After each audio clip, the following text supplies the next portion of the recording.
Muito boa tarde a todos. Desde já agradeço a vossa presença. Em primeiro lugar, quero agradecer ao arquiteto Pedro Barros Gonçalves e toda a sua equipa o facto de me terem convidado para estar aqui presente. Permitem-me a expressão que sou uma carta um pouco fora no baralho. Cumprimentar toda a comissão organizadora e todos os patrocinadores, cumprimentar os colegas, amigos, arquitetos e profissionais de diversos setores. O desafio que foi-me colocado pelo Pedro era tentar falar um pouco sobre a memória coletiva de todos nós, as pedras vivas do nosso património. E aqui tentei, ao longo destes dias, compor a importância que a pedra vulcânica tem do ponto de vista sociocultural, científico e económico no arquipélago da Madeira. Estes vão ser os 7 temas que vou abordar ao longo da minha comunicação. De facto, quando os primeiros navegadores chegaram à Ilha da Madeira, quando foi descoberto o Porto Santo, em 1418, a Madeira em 1419, as primeiras construções que se fez foram em madeira, que era um recurso natural bastante abundante. Mas, rapidamente, estima-se que a partir de 1420, 1425, de acordo com o professor Ricarita e o professor Nelson Veríssimo, historiadores, começaram-se logo a fazer as primeiras construções em pedra. Que tipo de construções? As calçadas e os muros de suporte, essencialmente. E depois a construção morária de habitações e de edifícios civis, militares e religiosos.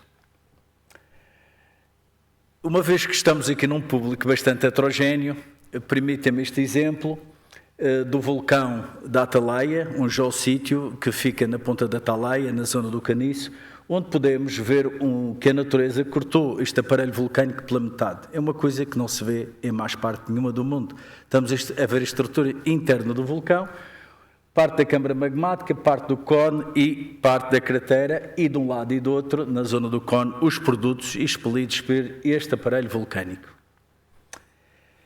Também não é fácil falar de rochas e de rochas vulcânicas. Trouxe este exemplo entre o aparelho vulcânico e o aparelho digestivo. Na realidade, vou falar das várias tipologias de rochas vulcânicas utilizadas no nosso património. Podemos, nesta analogia, nesta parábola grosseira, dizer que é na câmara magmática onde se formam os magmas e que esses magmas, em função da sua percentagem em sílica, em água e também em teor em gases, vai se manifestar depois à superfície e produzir vários tipos de rocha. É um pouco como a nossa dieta. Vamos associar a zona da boca e do esófago e do estômago à câmara magmática e depois o intestino delgado, o intestino grosso à zona da chaminé e à zona do ânus, a cratera. O que é que se passa? Em função da nossa dieta alimentar, se nós tivermos uma dieta mediterrânica, bem cuidada, bem regada, com boa água, o que é que vamos ter? Fezes fluidas, fezes pastosas, fezes moldadas. É um pouco como nas rochas, vamos ter esquadras lávicas fluidas de composição basáltica que percorrem várias dezenas ou centenas de quilómetros, que dão os lombos, lombadas ou lombadinhas muito típicos na nossa geotoponímia na Madeira. Se abusarmos das comidas processadas, das bebidas gasificadas, quando vamos à casa de banho e olhamos para a sanita, temos aquela pintura naif, e isso produz as ditas rochas piroclásticas. Mas vamos assumir aqui um compromisso, meus amigos. Quando saírem daqui, não vou lá para fora dizer que o engenheiro João Batista teve a dizer que tínhamos rochas de merda na Madeira. Não, nós temos boas rochas e rochas de qualidade. Mas acho que com este exemplo vocês nunca mais vão se esquecer. E que tipo de rochas são estas? As rochas ofusivas, que compreendem os derrames basálticos, temos estes vários tipos de rochas: basálticos, tefritos, traquibasaltos, doloritos, traquiandesites e traquitos. E elas têm, às vezes, são mais compactas, mais faventas, mais cinzentas claras ou cinzentas escuras. Estão associadas a erupções do tipo havaiano, deslocam-se ao longo das encostas, onde é que podemos ver isto? No planalto do Polo da Serra, nos deltas lávicos deram origem portanto, à Vila do Seixal e também às piscinas naturais do Porto de Meniz e às grutas vulcânicas de São Vicente. Aqui estão estas rochas que nós vemos no nosso dia-a-dia, que na realidade não são basaltos, é uma rocha de composição intermédia, que são traquibasaltos ou traquiandesitos basálticos, as três primeiras, e esta aqui é uma rocha ácida, que é o traquito ou a cantaria branco-sujo no Porto Santo. Na gíria, tanto na arquitetura como na engenharia, como nas empresas associadas à construção civil e obras públicas, são designadas de cantarias rijas ou duras, porque de facto a compacidade desse material é muito diferente do outro tipo de cantarias. Depois, os tais naifes na sanita da tal dieta não mediterrânica. Nós podemos ter, depois, emissões vulcânicas do tipo estromboliano, em homenagem à ilha de Stromboli, Itália, que produzem grandes colunas de materiais projetados. Na Madeira, esses materiais são conhecidos na gíria por areões. O que nós estamos a ver aqui, neste corte de barreira na Avenida João Paulo II, é um interior de um antigo aparelho vulcânico com vários tipos de granulometria desses materiais piro-fogo, clastes, partículas lançadas pelo aparelho vulcânico. Quando elas estão desagregadas, recebem a designação areão, bagacina, fejuco ou também cinzas. Porque não podemos esquecer que estes materiais saem do aparelho vulcânico a 1000 a 1200 graus.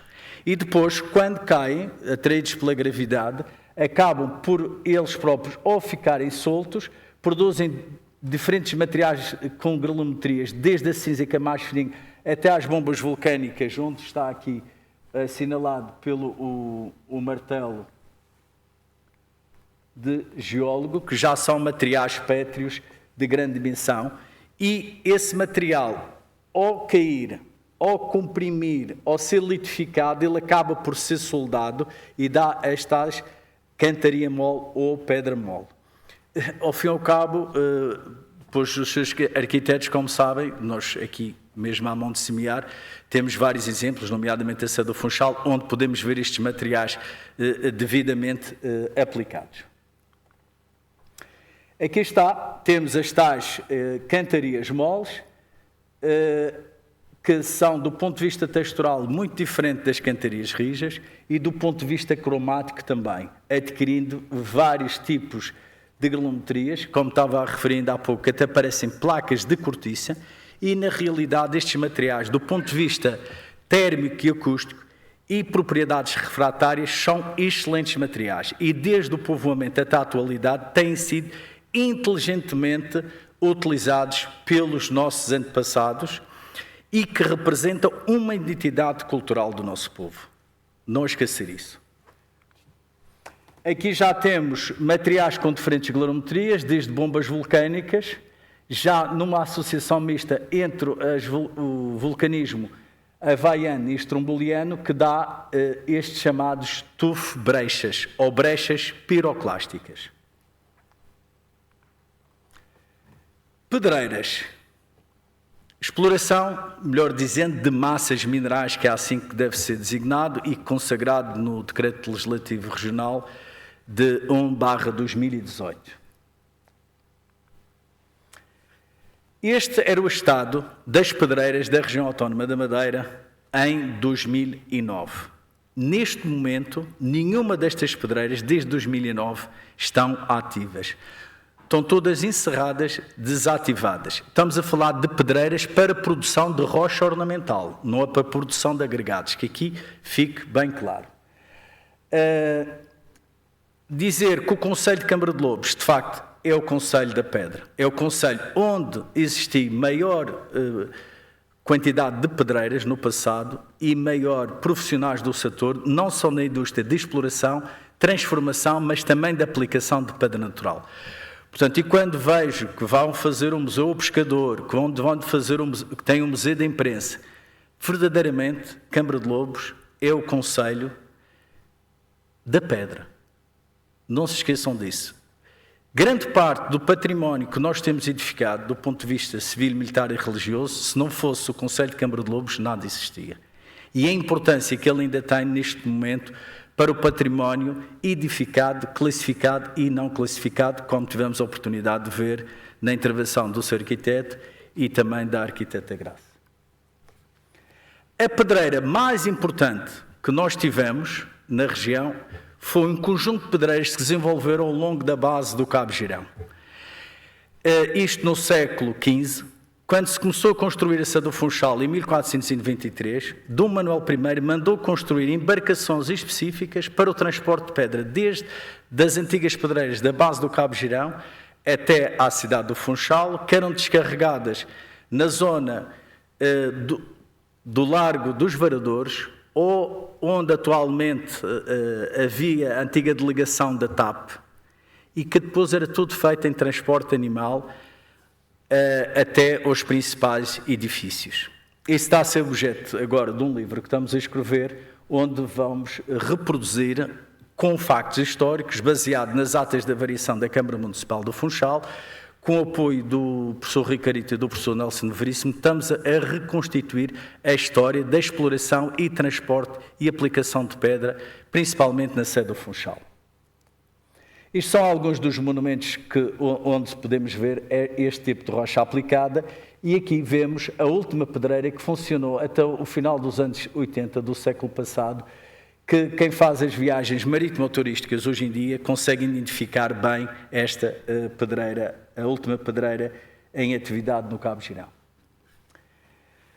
Estamos aqui num seminário onde já aprendi muito com a primeira comunicação, e aqui também é um verdadeiro fórum de debate de ideias, aprender com os erros do passado. Como vos falei, o Conselho de Câmara de Lobos é o Conselho da Pedra.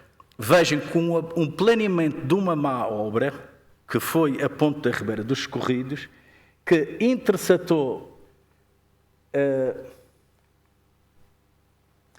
a principal massa mineral, que era a antiga Pedreira da Palmeira, na zona, portanto, de adoçamento desta obra de arte, no sentido de Funchal-Câmara de Lobos. E acabou esta última pedreira da exploração de cantaria rija na Madeira. Temos aqui também advogados, temos juristas. Houve uma indemnização muito grande que a região autónoma da Madeira teve que pagar. O primeiro advogado deste processo foi o Dr. Jorge Sampaio, e acabou-se com esta massa mineral que era extremamente importante para a exploração e transformação de rocha ornamental. Aqui ainda se vê alguns aspectos da antiga pedreira, que neste momento está junto à rotunda e que está desativada completamente. Este aqui é aspectos da unidade de transformação, era modesto, estas são fotografias dos anos 90, onde haviam monolâminas e os blocos eram de pequena dimensão. Não estamos a falar em blocos, como a senhora arquiteta acabou de mostrar, com pedras com 3 ou 4 metros de extensão. Não, estamos aqui a falar em materiais de 1 metro, 2 metros cúbicos. Uma coisa interessante, esta é uma indústria que tem quase 60% de desperdício de pedra. No caso da Madeira, a cantaria rija é toda aproveitada, o desperdício é depois abritado para fazer agregados. No caso das cantarias moles, elas também são britadas e é utilizada essencialmente na agricultura ou enchimento de betões leves. Esta é uma pedreira relativamente recente, é a pedreira da Limadeirinha, fica no concelho da Ponta de Sol, muito perto do Polo da Serra. Pertence à família Cerrado. Inicialmente começou com a exploração de pedra para a produção de agregados. Neste momento já tem a rocha ornamental e também produzem, através de uma empresa associada que é a Ecobasalto, portanto, materiais para pavimentos e placas dimensionadas. Onde é que se pode ver este material aplicado na cidade do Funchal? Em todo o pavimento em frente à Assembleia Legislativa Regional ou aqui mesmo na descida da Avenida Zarco. É todo este material traquibasáltico.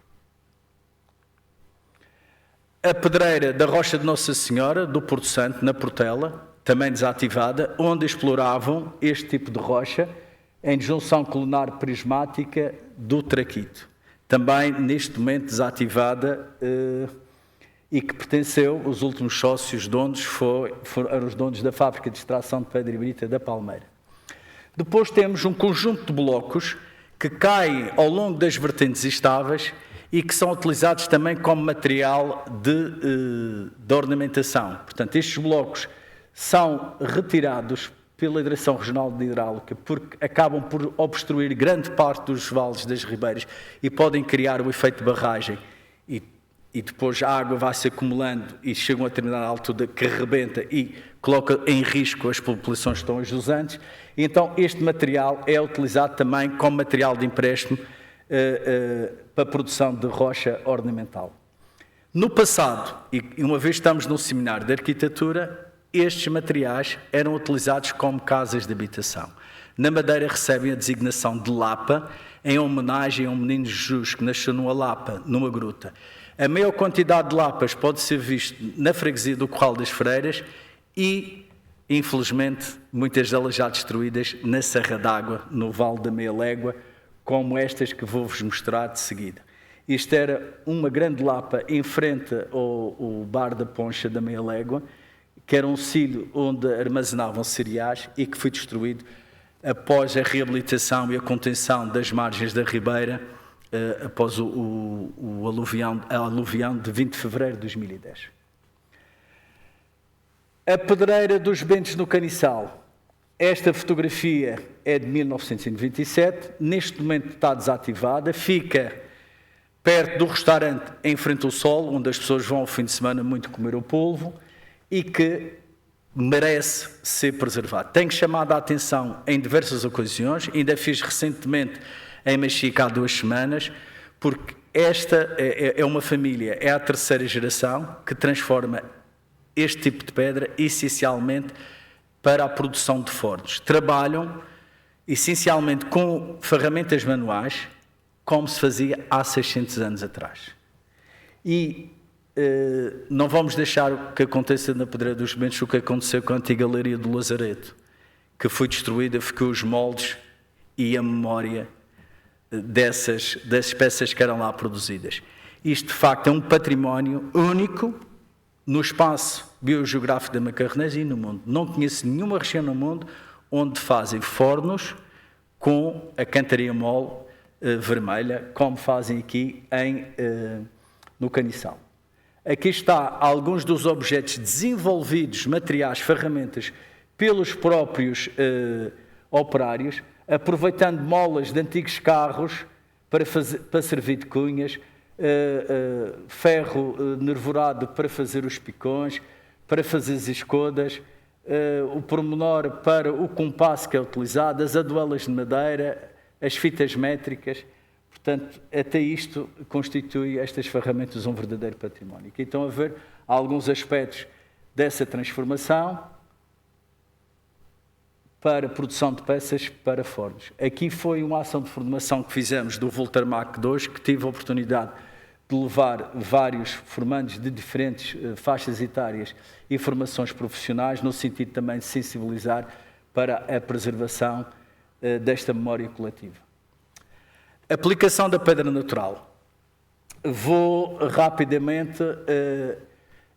A senhora arquiteta estava a falar a importância de numerar as pedras. De facto, as pedras têm uma linguagem própria. Cada pedra tem uma função, tem um nome e foi feita por vários profissionais. Geralmente reúne-se 4 profissões. As mais conhecidas, a do pedreiro e do calceteiro, mas havia a profissão de canteiro e a profissão de alvenel, que infelizmente já se perdeu, que era aquele que arrancava e transformava a pedra, utilizando na gira madeirense o dinamite madeirense, que era a lenha, a queima da lenha sobre a pedra, para provocar o fenómeno da termoclastia, isto é, a desagregação da pedra pela ação do calor, e às vezes removia-se a pedra e colocava-se água fria para a própria pedra, na linguagem de canteiro, instalar. O muro na paisagem vulcânica, como referi ainda há pouco, talvez fosse dos primeiros e importantes elementos onde a pedra foi utilizada E vejam esta fotografia da National Geographic, a nossa paisagem vulcânica, com estes muros, estes tabuleiros todos preenchidos, desde o Vale da Ribeira até cá em cima a Igreja do Estreito.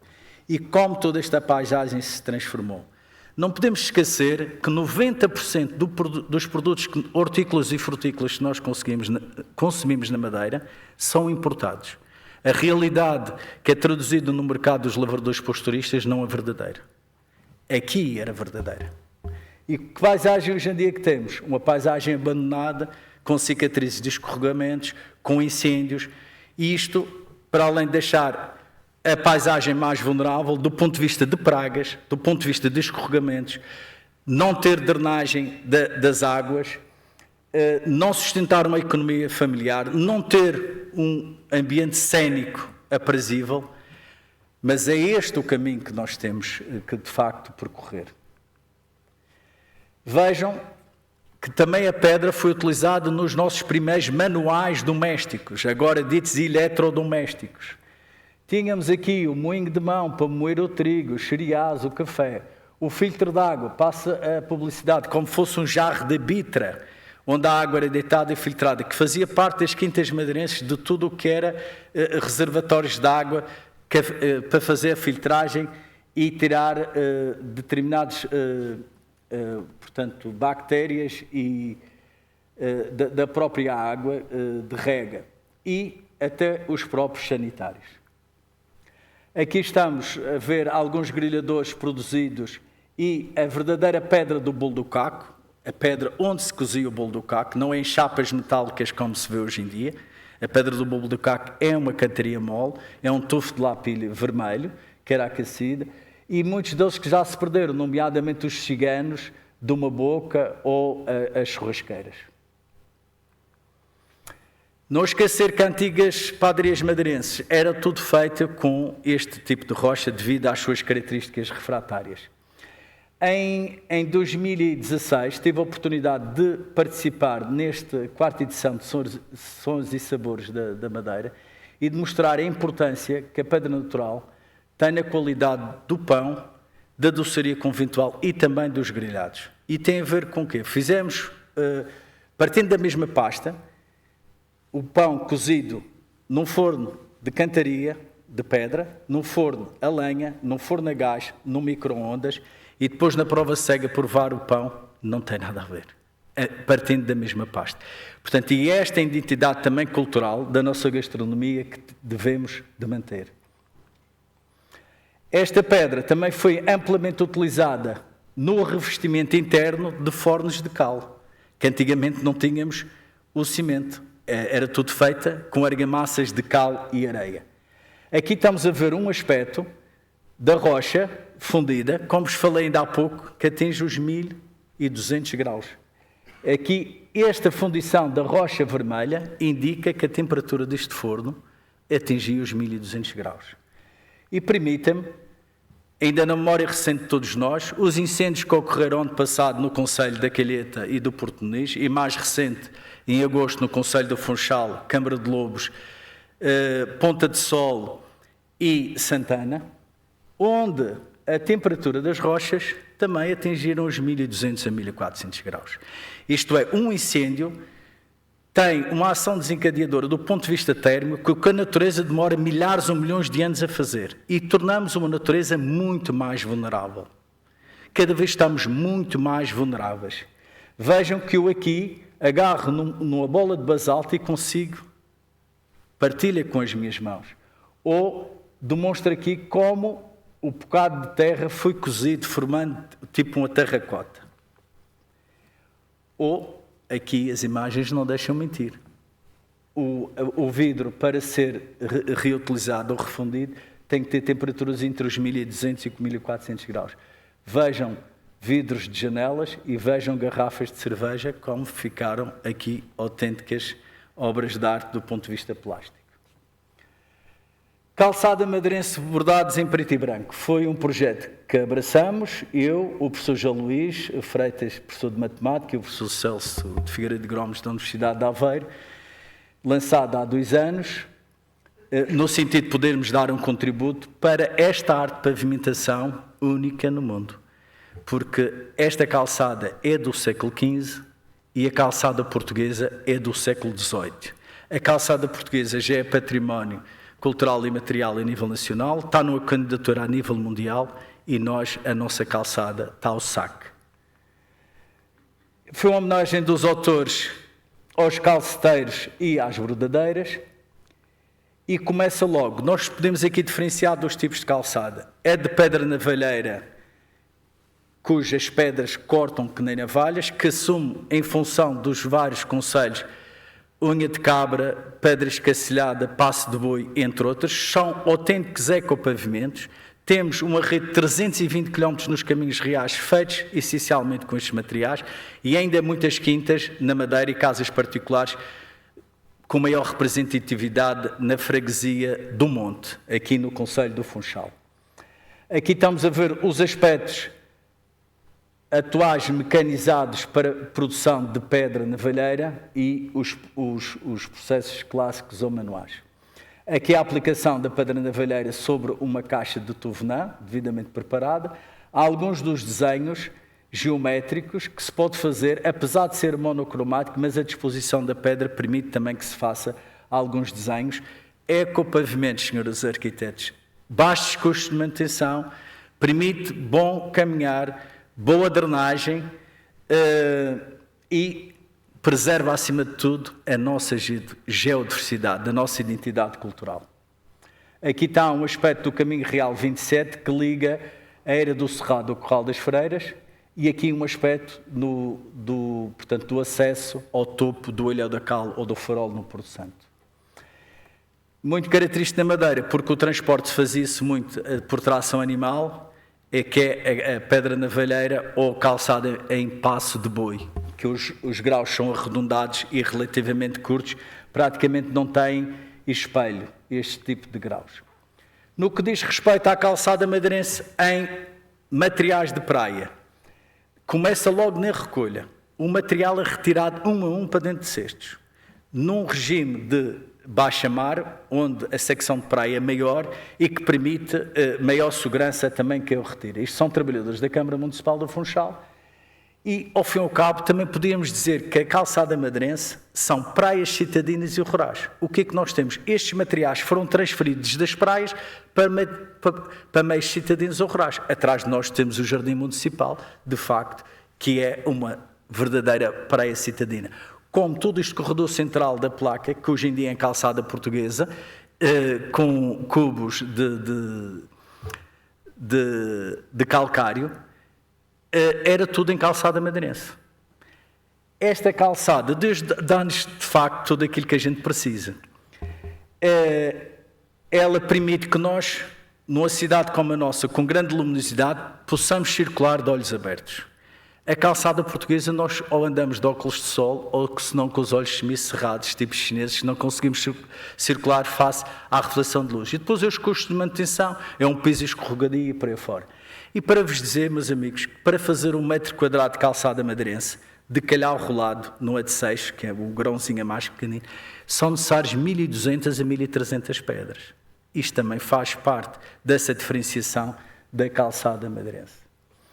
Outra diferenciação são os calcários que são utilizados, que têm um registro fóssil entre 7 a 14 milhões de anos, se a sua proveniência é de São Vicente ou de Porto Santo, e onde nós conseguimos identificar a olho nu várias espécies de coral e de bivalvos.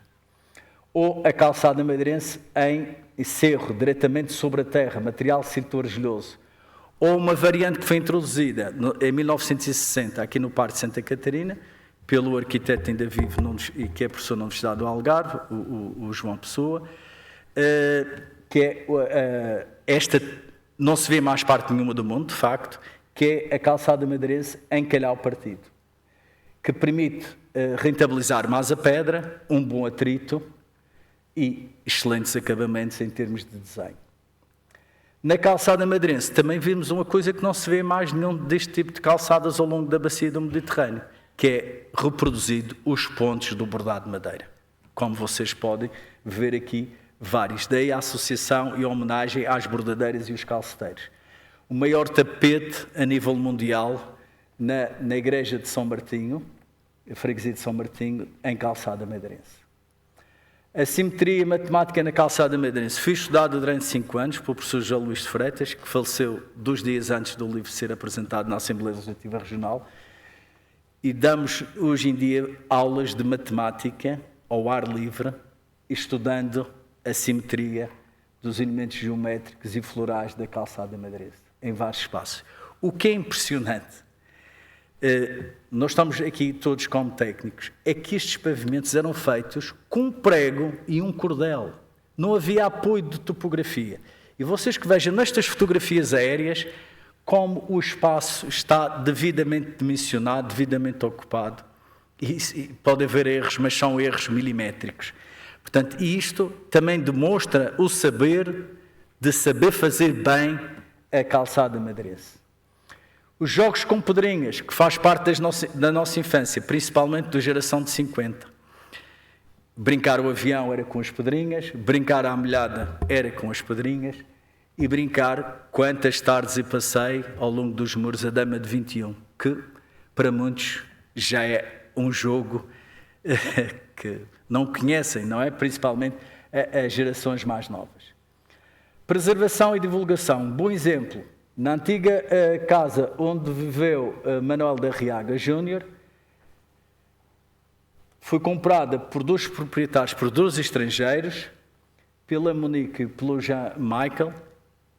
Andei sempre a dizer a importância, o tesouro que eles tinham em casa. Vocês que vejam, a 30/6/2020 a realidade era esta, e vejam, passado um ano depois, qual é a realidade. Portanto, é para dizer que há gente que ainda tem bom gosto. Infelizmente, os particulares acabam por preservar mais o património do que as entidades públicas e que têm grandes responsabilidades nesta matéria. Temos aqui um pavimento do século XV, no antigo Largo do Pelourinho, que eu ontem fui tirar novamente fotografias, e este pavimento, que foi objeto de várias intervenções, de vários aluviões, nomeadamente o de 2010 e o 9 de outubro de 1803, foi completamente destruído. Agora tem uma plataforma em vidro com o pelourinho, com a calçada por baixo, e criaram estas lâminas de betão. De facto, nós temos que evoluir, Sr. Arquiteto, e concordo consigo, mas destruir uma identidade cultural de 5 séculos para fazer estes materiais que não vão durar... podem durar algumas décadas, mas com problemas de patologia de betão devido à salinidade e devido à proximidade da ribeira, acho que é desvirtuar também a nossa identidade. Mais recentemente, depois de nós já termos o livro publicado, termos dedicado 5 páginas do livro ao estudo dos pavimentos na igreja inglesa. De facto, não é um edifício classificado, não é, nem de interesse municipal. Substituíram os pavimentos de calçada madeirense por, portanto, cubos de betão, cubos de basalto 6x6. Ontem, quando estava a fotografar, vejam o que fizeram os materiais. Portanto, aqui, junto à igreja, deixaram os materiais como esta matéria-prima não valesse dinheiro nenhum. Nada mais falso. É um recurso natural não renovável. E a dificuldade que os calceteiros neste momento têm que pedir autorização à Direção Regional de Hidráulica para retirar este material do litoral. Portanto, a desprezar estes materiais que são de todos nós. E a importância que estes materiais podem ser reutilizados. Portanto, e esta consciência cívica, esta educação para a cidadania que nós temos que ter. Aqui, andamos em cima, face a doutora Margarida Camacho, também uma mulher acérrima na defesa do património. Calceteiros da Câmara Municipal do Funchal a recuperar um pavimento único no mundo, Mar Largo, que no Rossio, em Lisboa, em calçada portuguesa, já foi refeito, e este pavimento é um pavimento do século XVIII, que se mantém tal e qual desde a altura que foi construído. É um monumento nacional, entram aqui carros, diariamente dezenas de carros, e não vejo ninguém entrar com um carro dentro da sede do Funchal. ou no convento de Santa Clara. Também é esta consciência que nós temos que ter. Estes pavimentos não foram feitos para andar com carros lá dentro. Isto foi feito pavimentos para percurso pedonal. Aplicações mais modestas da pedra fajoga em lagos, aqui, ou agora recentemente também utilizado como artesanato. Acho interessante. Ou aplicações mais nobres. Esta coleção de botões de punho que foi desenhada por mim é uma homenagem aos 600 anos da descoberta da Ilha do Porto Santo e da Madeira. A receita foi toda entregue à Fundação Nossa Senhora da Conceição e aqui estão representadas dois tipos de pedra, portanto, da Madeira e do Porto Santo. Os géneros litológicos mais representativos, o arnite amarelo e o basalto em preto, e que foram feitos 60 botões de punho, todos numerados e aplicados em molas de ouro. Aqui foi a primeira coleção, que foi com o cheixo do aluvião do 20 de fevereiro de 2010, que depois a venda reverteu para a construção do painel de homenagem às vítimas, que está no terraço superior do Mercado dos Lavradores. Aplicações da cantaria rija. De facto, a Praça do Município, a Igreja do Colégio e este Fontenário retratam bem a importância que a cantaria rija traquibasáltica teve. Ela aqui adquire uma cor mais escura e as pessoas tradicionalmente dizem que é basalto, mas isto é uma patine que se forma da pedra devido à poluição. O Palácio da Justiça, de facto, um monumento muito bem projetado, com 3 tipos de pedra. A cantaria rija, o traquito branco sujo do Porto Santo, aqui nas aulas laterais, e a cantaria vermelha, ou cantaria mole. No Porto Santo, como óbvio, o material é de lá, houve por parte da arquitetura esta intenção, tudo com a aplicação do traquito ou cantaria branco sujo do Porto Santo. E, verdadeiramente, temos de fazer também uma homenagem ao nosso escultor e historiador António Aragão, no padrão dos cobrimentos, quinto centenário da morte do infante Dom Henrique, onde está aqui neste painel reproduzido o canto nome dos Lusíadas, e é uma escultura em baixo relevo muito interessante, mas que colocam pedras na própria pedra para depois colocarem aqui gambiarras. É outra coisa que não se compreende. E aqui estamos perto das iluminações do Natal, o que é que se vê?